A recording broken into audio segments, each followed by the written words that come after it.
3 months into my pregnancy, my husband suddenly asked for a divorce. I rushed to find him, only to overhear him chatting with a friend, claiming he had been reborn, that he'd come back in this life specifically to make things right with his childhood sweetheart, Delia Pruitt. His friend was stunned. "Are you out of your mind? Your wife is 3 months pregnant? Aren't you afraid she'll get so angry she'll terminate the pregnancy?" James Stevens laughed it off, utterly unconcerned. "Why would I worry? Linda Hayward went through 10 rounds of IVF to finally get pregnant. There's no way she'd just throw that away. Besides," he continued, "if she divorces me, she can go back to her parents. But Delia has no family. After divorcing that deadbeat, she's been raising her kid all alone. Do you know how hard that is? I've got it all figured out. Once Delia's child turns 10, I'll go back to Linda. It's only 5 years, no big deal." I stood frozen outside the door, numb to my core. My fingers moved on their own, dialing a number. "Hello. I'd like to schedule an abortion as soon as possible." Later, James deliberately arranged for us to finalize our divorce on the same day he and Delia would register their marriage. But this time, things were different. That day, the man who had always been so aloof, so coldly composed, looked like he'd lost his mind.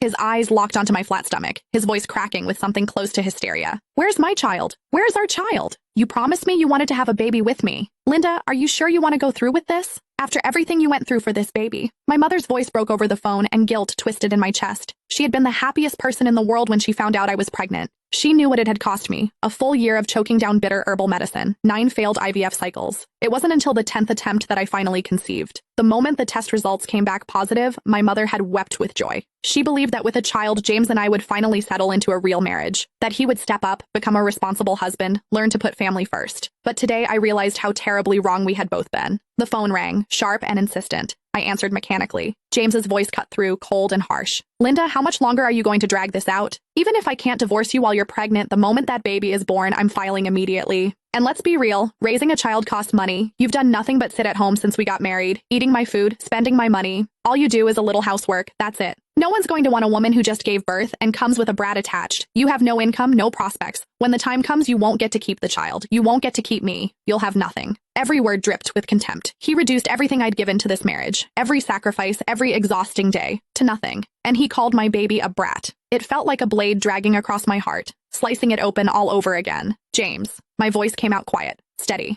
He went silent on the other end. "I agree to the divorce." A pause. Then his tone shifted, bright with barely contained excitement. "Really? Great. Let's do it in 5 days." His voice softened, turning almost coaxing.